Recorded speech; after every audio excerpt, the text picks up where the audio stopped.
우리가 하나님의 얼굴을 구하며 기도했으면 좋겠습니다. 어떤 나의 필요와 나의 만족을 위해서만 기도하는 게 아니라 오늘 이 밤에 기도할 때 하나님의 얼굴을 구합니다. 우리가 하나님을 뵙기 원합니다. 정말 하나님의 일을 시작하던 그 많은 성경의 인물들처럼 우리가 하나님을 뵙고 그 하나님의 영광을 통해서 나를 다시 한 번 더 올바르게 바라보기 원합니다. 우리가 이런 기도가 있었으면 좋겠습니다. 우리가 이렇게 기도할 때 하나님께서 오늘 본문과 같이 우리의 마른 곳을 하나님이 보여주시고 또 그것을 살리시는 그런 경험이 있을 줄 믿습니다. 여러분, 오늘 밤 우리의 메마른 심령이라든지 우리의 환경이라든지 우리의 모든 것들이 회복될 줄 믿습니다. 여러분, 믿음으로 선포하시고 믿음으로 이미 얻은 줄 고백하십시오. 성경에 있는 많은 믿음의 고백들은 그 원어를 보면 이미 얻은 줄 알고 고백하는 믿음입니다. 그러니까 주실까 말까가 아니라 이미 내가 받은 줄 알고 구하는 믿음입니다. 그러니까 오늘 이 밤에 우리가 기도할 때는 이미 우리가 받은 것처럼 기도하셔야 되는 거예요. 은혜를 주실까 말까가 아니라 이미 은혜 받은 것처럼 기도하시는 거예요. 오늘 에스겔 말씀입니다. 하나님께서 우리 다 아시는 말씀이시죠. 에스겔에게 환상을 보여주시는데 그 내용이 뭐냐면 이스라엘에 대한 회복의 환상을 보여주십니다. 근데 뭔가 회복에 대한 메시지가 우리가 기대할 때는 조금 더 좋은 상황이라든지 우리가 좀 그 메시지를 이해하고 받아들일 수 있는 상황 가운데서 메시지가 선포되는 게 아니라 절망 속에서 하나님의 회복의 메시지가 지금 선포되고 있다는 게 우리가 주목해야 할 점인 것 같습니다. 이 얘기는 뭐냐면 우리에게도 마찬가지라는 거죠. 하나님의 메시지는 나의 상황과 환경에 상관없이 하나님의 때에 선포된다라는 것입니다. 그리고 하나님의 때에 나의 상황과 환경에 연연하지 않으시고 그것들을 이루신다라는 거예요. 그러니까 내가 지금 골짜기에 있을지라도 하나님이 그곳에서 하나님의 뜻을 선포하시고요. 내가 어둠의 골짜기 속에서 살아가지만 하나님의 때에 하나님이 그곳에서 나를 건지신다는 걸 우리가 반드시 믿음으로 선포해야 하는 것입니다. 그러니까 이 에스겔의 환상의 메시지가 우리에게 주는 의미는 뭐냐면 하나님께서 반드시 하나님의 뜻을 이루신다. 내가 어떤 상황과 환경에 있든지 하나님이 나를 회복시키시고 살리시기로 마음먹으면 난 반드시 살아난다. 할렐루야. 이걸 우리에게 전달하는 겁니다. 그러니까 이미 우리가 그걸 받은 줄 알고 믿음을 선포할 때에 우리가 우리의 삶이 실패하고 정말 말로 할 수 없는 괴로움 가운데 있을지라도 우리는 이미 승리하게 된다는 거예요. 그러니까 우리가 이러한 메시지가 선포될 때에 아멘 아멘으로 화답할 수 있는 믿음의 선포와 고백이 있어야 되는 것입니다. 어떤 관계성에서 외쳐지는 말씀이라든지 또는 개인의 어떤 묵상을 통해서 선포되는 말씀을 듣다 보면 정말 내 상황과 환경과 다르게 될지라도 우리가 그것을 아멘 하면서 받아들여야 하는 게 뭐냐면 바로 이 에스겔과 같은 하나님의 메시지가 있기 때문이라는 거죠. 그래서 1절과 10절을 보시게 되면 이 환상에 대한 묘사라고 해야 될까요? 어떠한 환상이 보여졌는지 묘사가 되는데 에스겔이 본 환상이 되게 처참했다라는 겁니다. 일단 장소가 어디냐면 골짜기입니다. 1절을 보시게 되면 그의 영으로 나를 데리고 가서 골짜기 가운데에 두셨는데 골짜기가 어느 지역이니 이게 중요한 게 아니라 성경에서 이미 골짜기라고 하는 것 자체가 부정적인 장소를 의미하죠. 그러니까 이미 그 환상의 장소가 부정적인 시작입니다. 그래서 1절을 보시게 되면 뼈가 가득하고 2절을 보면 지면에 뼈가 심이 많은데 그 뼈의 상태가 어떠냐면 아주 말랐더라 이렇게 기록되어 있는 거예요. 그래서 이 11절에 보면 이제 11절부터 14절까지는 이 에스겔이 본 환상에 대한 해석이 나오는데요. 11절을 보면 이 뼈는 이스라엘의 온 족속을 얘기하고 동시에 죽은 상태를 의미합니다. 그리고 절망적인 상태, 희망이 메마른 이스라엘의 모습을 묘사하고 의미하는 거죠. 2절에 있는 아주 말랐더라, 이 얘기는 뭐냐면 죽은 지가 오래됐다, 이걸 의미하는 겁니다. 그러니까 이스라엘이 겪는 그 상황이 짧은 시간 그렇게 된 게 아니라 긴 시간에 걸쳐서 마를 대로 말라버린 상황이 되었다라는 거예요. 여러분, 뼈를 보신 적이 있으신지 모르겠어요. 이게 좀 특별한 경험이죠. 뼈를 본다라는 게. 그죠? 없으시죠? 저도 없어요. 근데 왠지 이렇게 뼈가 오랜 시간이 지나면 뼈도 어쨌든 수분을 갖고 있기 때문에 마른다고 하더라고요. 그 상황을 지금 이야기하는 겁니다. 그러니까 오랜 시간에 걸쳐서 나타난 부정적인 상황이 이스라엘에 놓인 상황이라는 거예요. 그러니까 메마르다는 게 뭐냐 하면 죽었다라는 거죠. 좀 더 다르게 얘기하면 희망이 없는 걸 이야기하는 겁니다. 그러니까 이스라엘이 당시에 어떠한 경험을 하고 있었냐 하면 포로로 끌려가게 됩니다. 그래서 바벨론에 의해서 포로로 끌려가게 되고 에스겔 선지자도 그때 같이 끌려가게 되는 거죠. 예레미야도 그때 끌려가고, 그러니까 하나님이 세우셨던 그 나라가 망하게 되면서 끌려가게 되는데, 포로로 끌려간 것도 정말 절망스러운 상황이지만 그 가운데 어떤 메시지가 들리냐면 바벨론 땅에서 예루살렘이 완전히 함락됐다는 소식을 듣게 되는 거예요. 에스겔이. 그러니까 그 하나님의 다윗 성전이 무너졌다, 하나님이 임재하시고 하나님이 계셨던 그곳이 무너졌다라는 그 메시지가 당시 이스라엘 그 포로 공동체에게 얼마나 충격으로 다가왔겠냐라는 거예요. 하나님이 계셔야 하는 곳이고 하나님이 계신 곳이고 정말 하나님이 온 우주의 주인이라고 고백하면서 살았던 그 성전이 단순한 나라의 멸망이 아니라 이방인들에게 짓밟혔다라는 거죠. 근데 더 충격적인 사건이 있죠. 이 성전이 무너질 때 이 지성소, 하나님이 계신 이 지성소가 모든 그 더러운 이방인들에게 짓밟히는 경험을 하게 되는 거예요.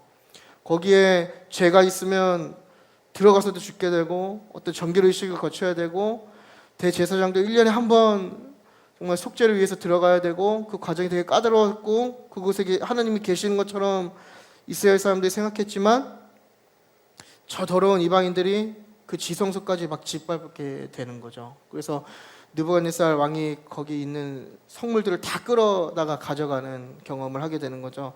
그러니까 포로의 절망적인 상황에 더 절망이 더해지게 되는 겁니다. 그러니까 그들이 지금까지 소유했던 어떤 선민 사상과 그들이 소유했던 신학과 모든 확신과 나아가서 국가로서의 앞으로 회복이 과연 가능할까 하는 그 가능성에 대해서 그 희망을 완전히 포기하게 되는 절망 가운데 놓이는 거죠. 그거를 이스라엘을 뭐라고 표현하냐면 그 상황에 빠진 것을 바로 마른 뼈라고 지금 표현하고 있는 겁니다. 그러니까 당시에 우리가 이스라엘의 공동체라고 생각한다면 어떤 말을 했겠어요? 다들 이 가운데서 끝났다, 그렇죠? 끝났다라고 얘기했죠. 끝났다, 뭐 다 무너졌다, 이제는 뭐 희망이 없다.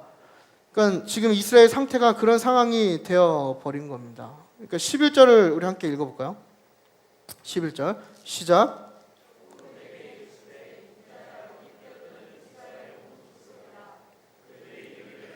우리의 뼈들이 말랐고 우리의 소망이 없어졌으니 우리는 다 멸절되었다 하느니라. 아멘. 이 얘기가 무슨 얘기냐면 지금 이스라엘 상태를 되게 잘 표현하고 있는 표현이거든요. 이 얘기가 뭐냐면 우리에게 소망이 없고 멸절되었다. 이 얘기 뭐냐면 스스로가 스스로를 지금 망했다라고 정의하는 겁니다.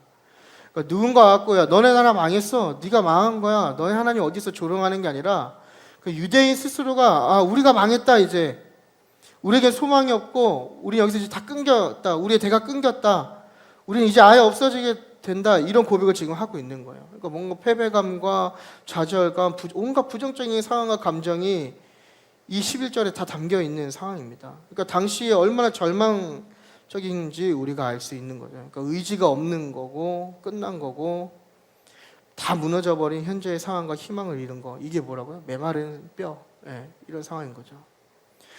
그러니까 여러분 스스로가 포기하지 마시길 바랍니다.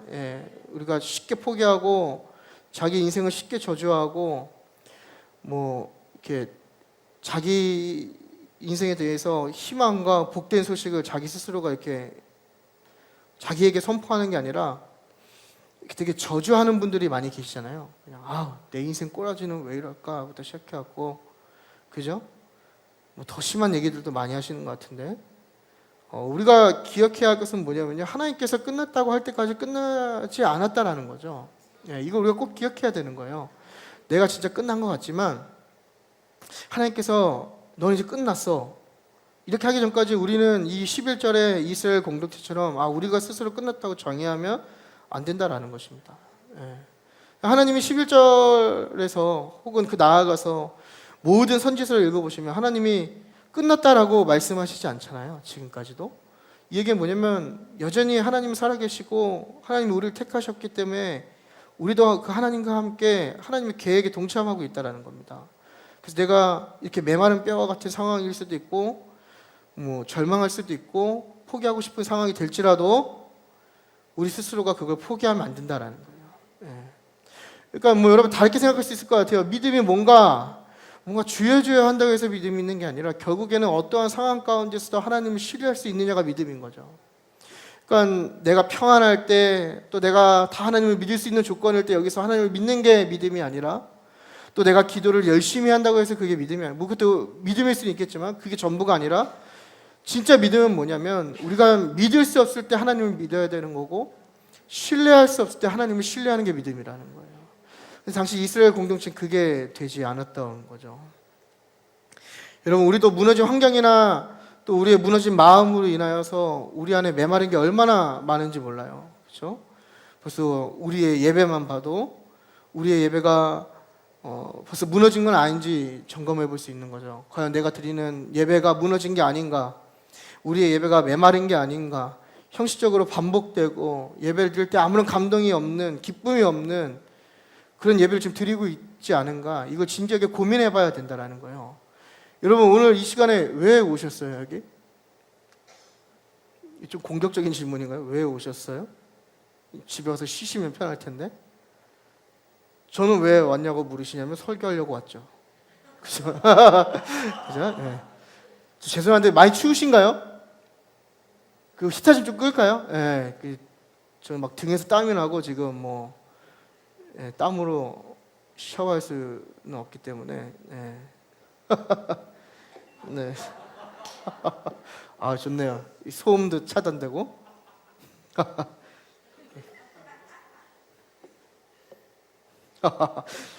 네, 할렐루야. 네. 그러니까 우리 안에 이걸 좀 점검할 필요가 있는 것 같습니다. 과연 내가 드리는 예배가 무너진 게 아닌가? 뭔가 이 예배를 회복하고 이것을 회복하기 위한 나의 의지가 없는 게 아닌가? 예배를 하나님께 드리고 있지만 지금 이 순간도 하나님을 향한 기쁨과 감동이 없는 게 아닌가? 진지하게 고민해볼 필요가 있다는 거예요. 다 여기 여러분 앉아 계시죠? 예, 감사합니다. 다 앉아 계시는데 과연 여러분 예배 드릴 때 하나님을 향한 기쁨과 감동이 있으세요? 막 충만함이 느껴지세요? 매 순간 그게 느껴지시나요? 그러지 않을 때 더 많이 있다는 거예요. 우리가 이것들을 자꾸 점검하지 않고 이것들에 대해서 예민하게 반응하지 않으면요, 어느 순간 우리의 예배가 무너져 있다는 거예요. 지금 그걸 보여주는 거죠. 예배에 대한 아무런 희망이 없는 거예요.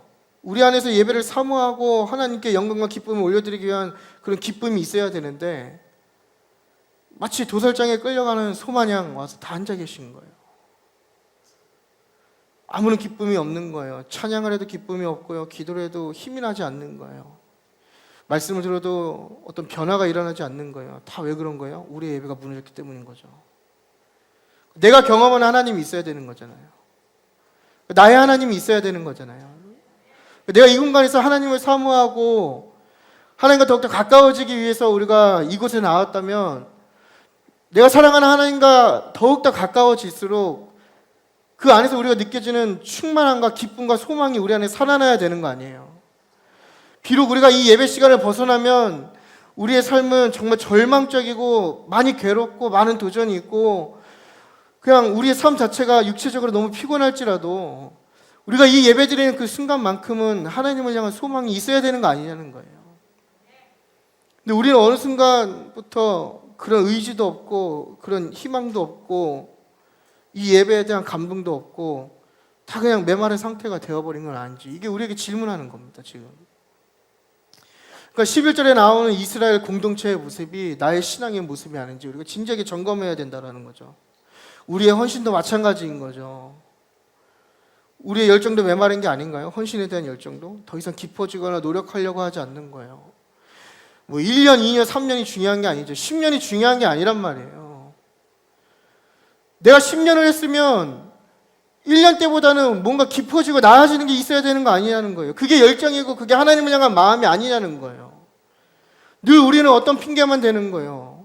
나는 먹고 살기 바쁘기 때문에, 나는 이거 해야 되기 때문에, 난 여기에 전문가가 아니니까. 여기 다 대부분 헌신자 계시는데 여러분 이거 진지하게 고민해 봐야 됩니다. 정말 모든 사역이 다 해당되는 부분이에요. 내가 청소를 교회 청소 10년 했으면 청소 박사는 돼 있어야 되는 거 아니에요? 내가 예배팀으로 헌신하면 뭔가 기능적인 자꾸 변화가 있어야 되는 거 아니냐고요. 1년을 하든 10년을 하든 아무런 변화가 없는 거예요. 그런 변화가 없으니까 당연히 소망이 없고 기쁨이 없는 거죠. 여러분 사역하실 때 행복하시나요? 기쁘세요? 정말로 막 행복해서 미치실 것 같아요?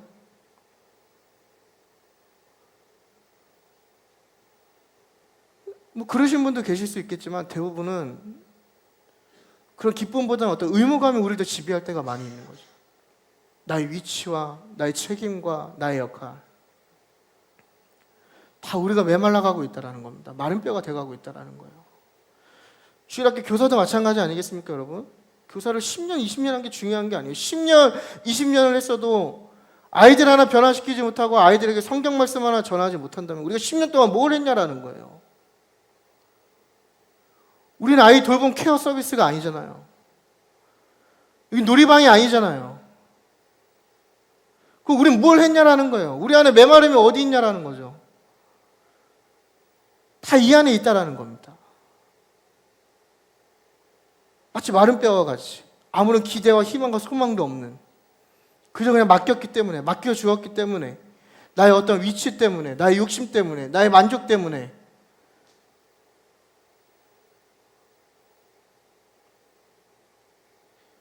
우리의 가정도 마찬가지 아닙니까, 여러분? 부모 자식 간의 관계가 무너지는 거, 남편과 아내의 관계가 무너지는 거, 우리의 사업장이 무너지고 직장 생활이 무너지고 우리의 경제적인 게 무너지고 나아가서 우리의 삶의 비전이 무너지고 우리의 건강도 무너지고 우리의 마음도 무너지고 다 무너지는 거 아니겠습니까, 여러분?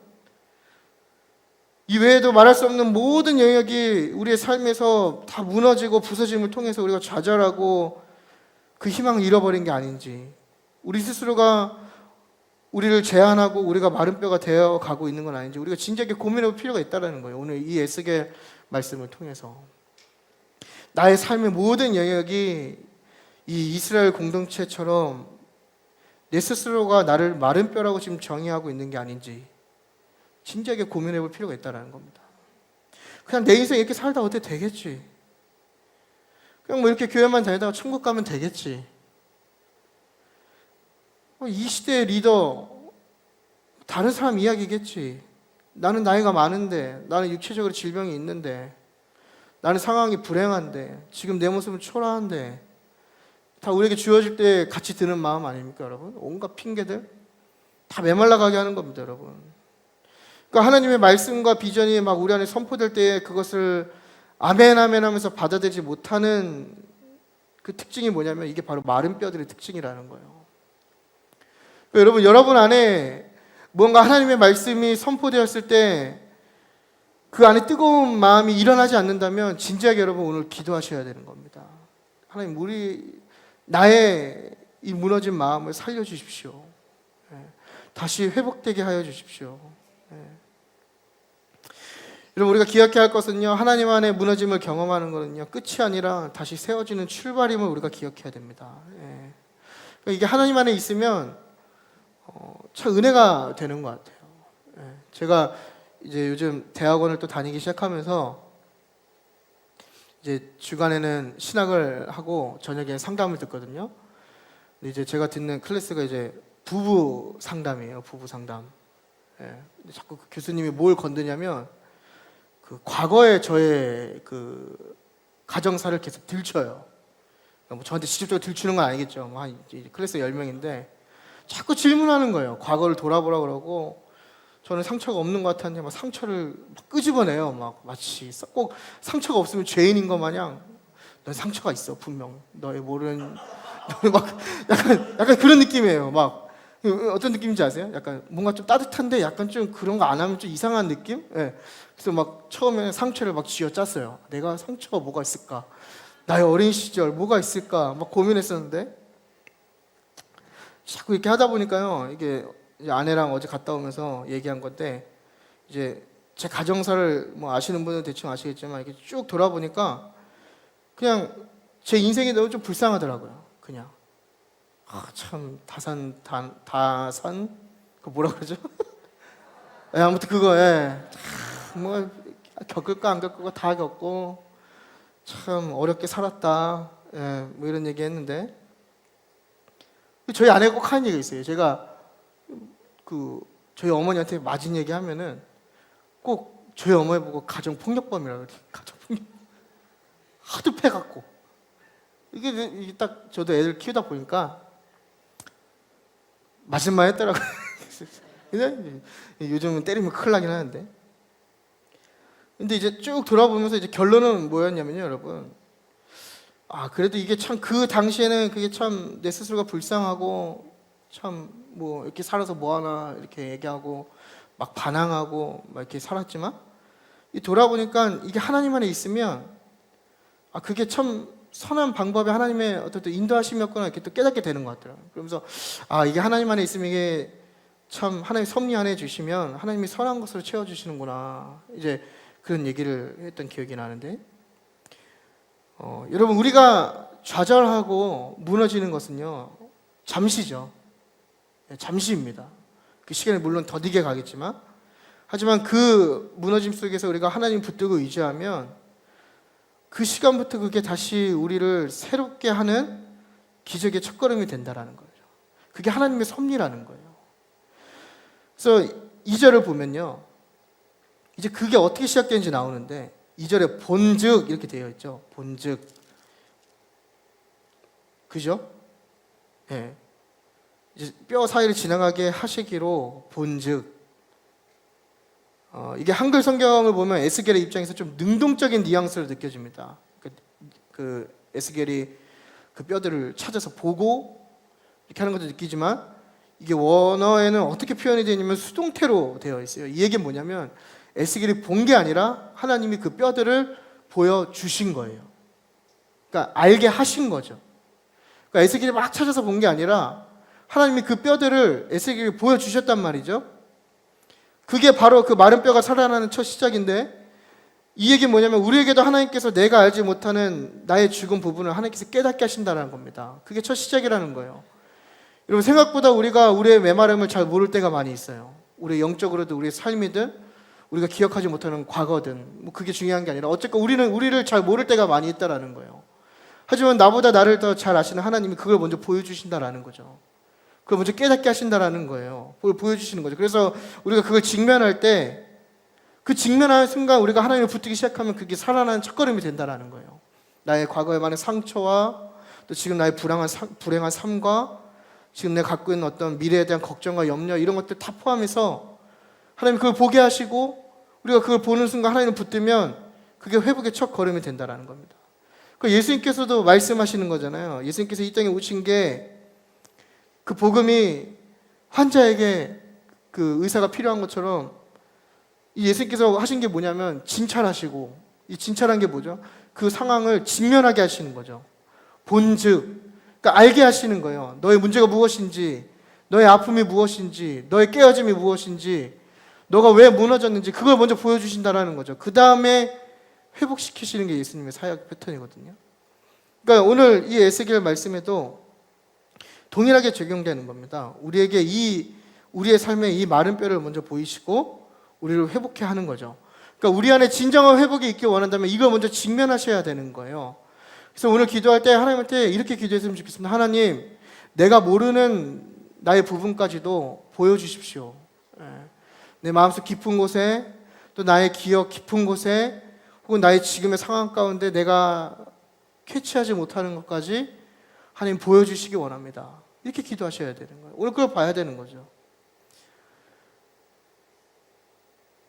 3절을 읽어보겠습니다. 3절. 그게 첫 걸음이고요. 두 번째 뭐냐면 3절 함께 읽겠습니다. 시작. 아멘. 여기까지 잠깐 끊겠습니다. 여기 보면은 먼저 보여주시죠. 마른 뼈를 보여주시고 이게 이제 하나님과 에스겔의 대화인데요. 이게 하나님이 질문하시는 거예요. 이 뼈들이 능히 살 수 있겠느냐 이렇게 질문하는 거죠. 그 하반절을 보면 이 대답이 되게 중요한데요. 주 여호와여 주께서 아시나이다 이렇게 고백하는 겁니다. 그러니까 여기서는 그 3절에 그 주가 이렇게 한 번으로 두 번 나오죠. 주 여호와여 주께서 이렇게 나오죠. 근데 여기 그 히브리어를 보게 되면 이제 아도나이 야훼 이렇게 두 번 얘기하거든요. 결론은 같은 하나님을 얘기하는 건데 이렇게 두 번 얘기하는 게 결국 뭘 얘기하냐면 동사보다 주어를 더 강조하는 겁니다. 그러니까 이 얘기 쉽게 얘기하면 뭐냐면 그 자체로는 결코 살아날 수 없지만 전능하신 하나님께서는 분명히 그걸 하실 줄 믿는다고 지금 고백하고 있는 거예요. 그러니까 하나님이 물으시는 거죠. 너 지금 이 많은 것들을 보면서 이게 살 수 있다고 생각하니? 그때 에스겔이 얘기한 게 뭐냐면 이 뼈들 자체로는 그게 불가능하지만 전능하신 하나님은 그걸 살리실 수 있습니다. 이렇게 고백하는 거라고요. 그러니까 여러분 이게 우리의 고백이 되어야 됩니다. 우리가 이걸 믿음으로 선포해야 되는 거예요. 그러니까 하나님 우리에게 먼저 우리의 이 메말라간 것, 병든 것, 죽은 것, 무너진 것 보여주신다면 무엇을 물으시냐면 너의 마른 뼈가 살아나겠느냐 이렇게 물으시는 거예요. 너의 과거의 상처가 살아나겠느냐? 너의 깨어진 가정이 살아나겠느냐? 너의 사업장이 살아나겠느냐? 너의 관계가 살아나겠느냐? 너의 없는 비전이 살아나겠느냐? 이렇게 질문하는 거라고요. 사탄은 이러한 질문 가운데 자꾸 우리에게 어떤 마음을 주냐면 무너짐만을 강조하는 거예요. 어떤 절망과 제한됨, 좌절 속에서 계속 우리를 붙드는 거죠. 그래서 자꾸 반문하게 하는 거예요. 그렇게 된다고? 될 수 있다고? 너의 삶에 하나님의 큰 역사가 나타난다고? 그게 가능해?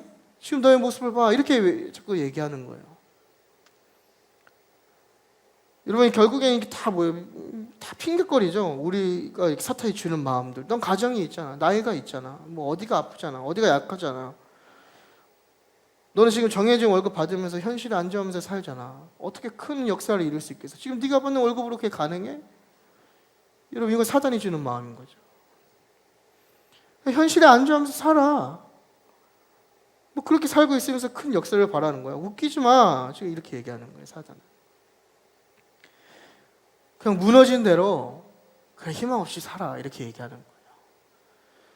막 그런 얘기 많이 하죠. 뭐 관계 회복, 가정의 회복, 뭐 다 회복 얘기하는데 이거 회복 얘기하고 집에 가시면 뭐 딱 들러엎고 한판 하는 거 아니에요, 또? 너무 직설적인 표현이었나요? 다 그런 거 아니겠습니까, 여러분? 아멘 아멘 해놓고 집에 가면은 막 우당탕탕 쾅쾅쾅 쨍그랑 뭐.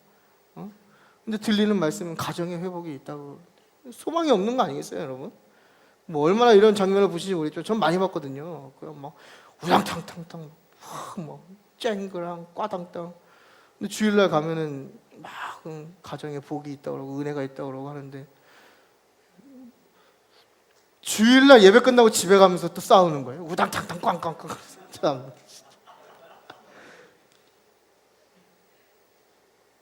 이게 사단이 주는 마음 아니겠습니까, 여러분?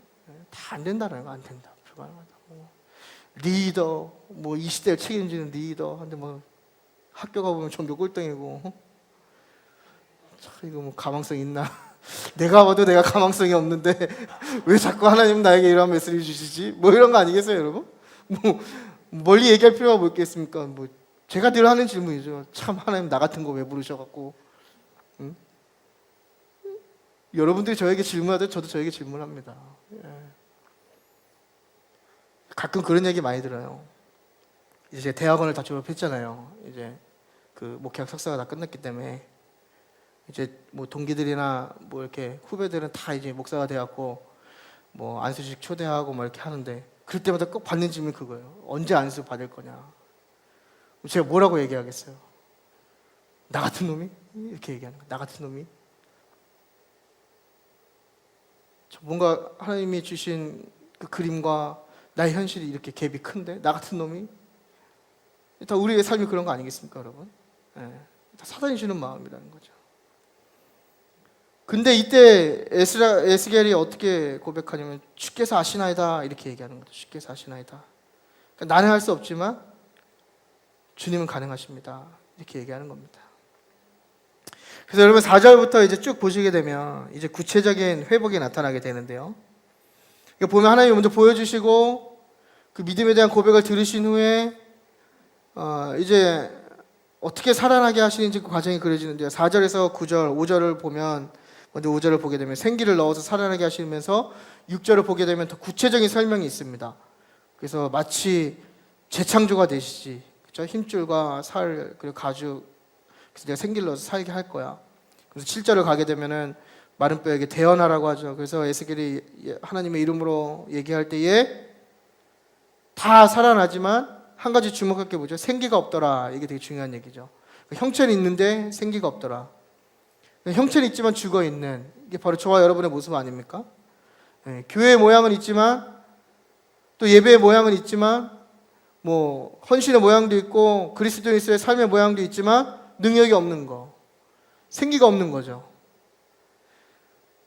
그러니까 경건의 모양이 있으나 그 능력을 상실한 상태, 어떤 모양과 형태는 갖추고 있지만 되게 무능력한 거죠. 아무런 능력과 힘이 발휘되지 않는 거예요. 아무런 힘을 줄 수가 없는 거죠. 이때 어떻게 하시냐면 구절을 보게 되면 생기가 불어서 살아나게 하셨다. 생기 없을 때 생기가 불어서 살아나게 하셨다. 이 불어서는 이제 넣었다 이런 의미거든요. 그러니까 생기를 넣어서 살아나게 하셨다.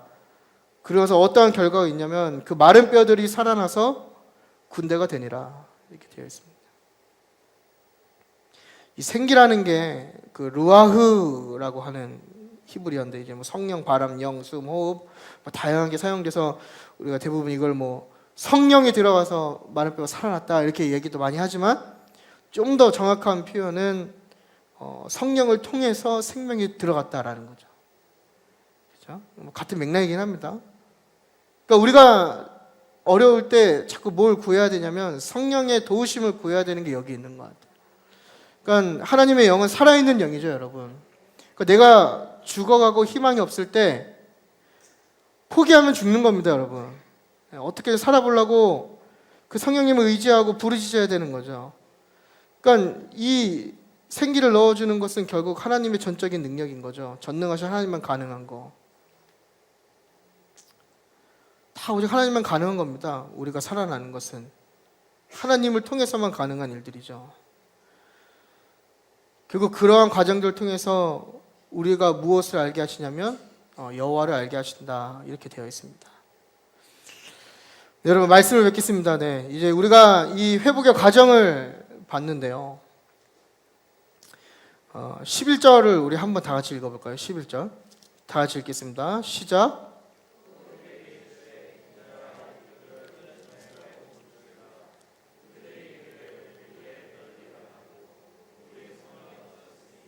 우리는 다 멸절되었다 하느니라. 아멘. 이거 아까 우리가 이제 시작할 때 읽었던 말씀인데요. 좀 우리가 중요하게 좀 이 말씀을 기억했으면 좋겠습니다. 예, 사실 오늘 그 회복에 대한 말씀을 준비하면서 저는 이 11절 말씀을 되게 좀 집중해서 이렇게 많이 분석하고 고민하고 묵상했던 것 같은데요. 이스라엘이라고 하는 그 신앙 공동체가 추구하던 모든 것이 무너졌죠. 그러니까 심지어는 표면적으로는 그 여호와 하나님조차 무너진 거예요. 왜냐하면 그 성전이 무너졌고 이방인들이 그것들을 다 짓밟고 더럽혔을 때 하나님이 아무런 반응을 하지 않으셨잖아요. 그러니까 여러분 이게 무슨 얘기냐면 이스라엘의 입장에서는 하나님 살아계십니까? 이렇게 질문할 수 있는 충분한 문제였다고요. 여러분도 마찬가지 아닙니까? 저도 마찬가지 아니고 정말 하나님의 도우심과 하나님의 역사하심이 필요할 때 하나님이 아무런 반응을 하지 않으시는 거예요. 하나님이 조롱당하고 그러니까 우리가 그리스도인이라는 이유로 많은 어려움을 당할 때에 하나님이 나를 조금만 도와주시면 내가 이게 하나님께 영광이 되게 하고 간증이 되게 하고 자랑이 되게 할 텐데 그 순간 마치 하나님은 그전까지는 계시다가 지금은 없는 것처럼 침묵하시는 경우가 바로 이 이스라엘 공동체가 겪은 문제라는 것입니다. 그러니까 모든 것이 무너진 이스라엘 백성은 희망을 잃은 삶이 되어버리는 거죠. 그러니까 우리의 신앙의 회의도 그런 거 아니겠어요? 뭔가 간절히 원하고 하나님께 도움을 구하고 정말 이 순간 하나님이 아니면 안 된다고 얘기했지만 하나님이 아무런 응답을 하지 않으시는 거예요. 그럴 때 하나님이 다시 하나님의 회복의 메시지가 선포되지만 이스라엘 백성이 그걸 듣지 않는다라는 것입니다. 이 얘기는 뭐냐면요, 여러분 매 순간 하나님은 하나님의 메시지를 선포하고 계시다라는 거예요.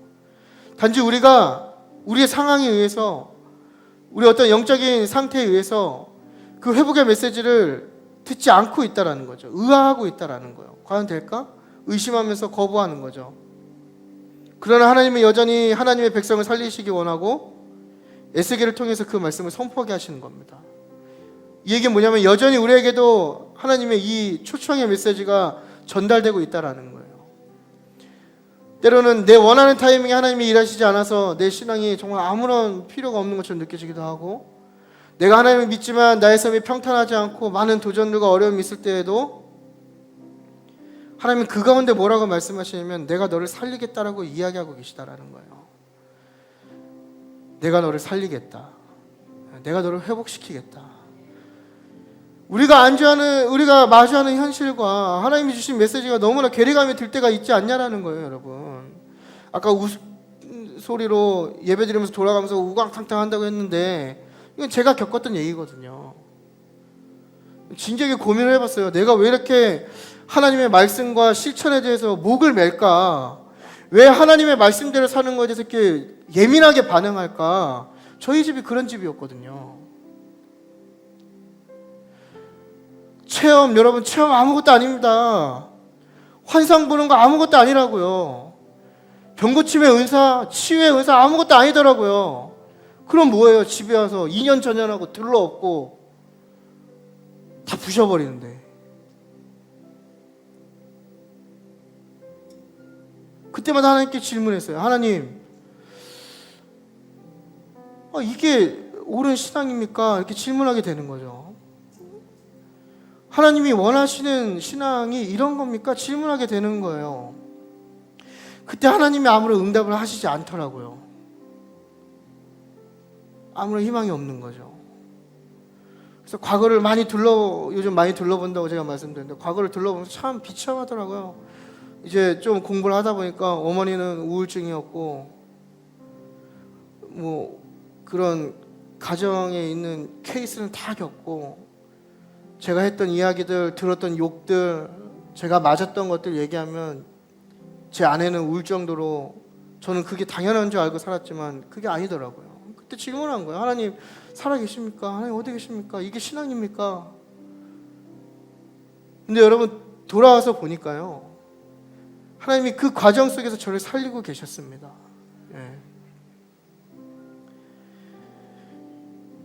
여러분, 우리의 삶에 무너진 것들로 인해서 우리에게 희망이 없다고 생각될 때요, 그게 내 스스로 이 이스라엘 공동체처럼 내리는 내 스스로의 정의이든 아니면 다른 사람이 나를 정의하는 것이든, 오늘 이 시간 이 에스겔 말씀을 통해서 하나님께서 우리에게 하시는 말씀은 뭐냐면, 생기가 그들에게 드러나매 그들이 곧 살아나리라. 할렐루야.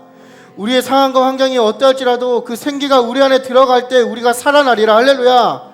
오늘 우리가 믿음으로 살아나리라 고백하면 하나님이 우리를 살리실 줄 믿습니다. 할렐루야. 무너진 예배가 주의 생기가 임하니 살아나리라. 할렐루야.